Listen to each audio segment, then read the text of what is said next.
Sport bilan uzoqqa borolmaysan deb sizlarga aytishganmi? 6 yil umrini futbolga bag'ishlab borsa ham akademiyaga olishmagan ekan, lekin hozir u mohir arxitektor. Bugungi qahramonimiz Shohmuhammad. Qibraylik oddiy yigit futbol orzusi singanidan keyin qanday qilib arxitekturada o'z yo'lini topganini aytib beraman. Shohmuhammad uchun eng katta zarba talanti bo'la turib uni akademiyaga olishmagani bo'lgan. 6 yillik mehnati bekor ketgandek tuyulgan. Shundan keyin u yangi soha arxitekturani tanladi. Lekin bu yo'l ham oson bo'lmagan. Dasturlarni o'rganishni boshlaganda ishlar yurishmay, chizmalari o'xshamaganidan bu ishni ham tashlab ketishiga oz qolgan ekan.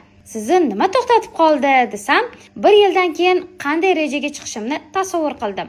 Cristiano Ronaldoga o'xshab qiyinchiliklarga taslim bo'lmaydigan insonlarning hayoti menga haqiqiy turtki bo'lgan dedilar. U Bauhaus akademiyasi yordami bilan roppa-rosa 1 yil ichida bitta obyektni noldan chizmasigacha mukammal bitiradigan darajaga chiqadi.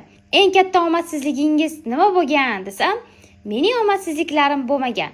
Har bir xatoyim bu mening o'sishimga yordam bergan muvaffaqiyat bo'lgan dedilar. Bepul ikkita sinov darsiga ega bo'lish uchun Directdan bepul so'zini yozing.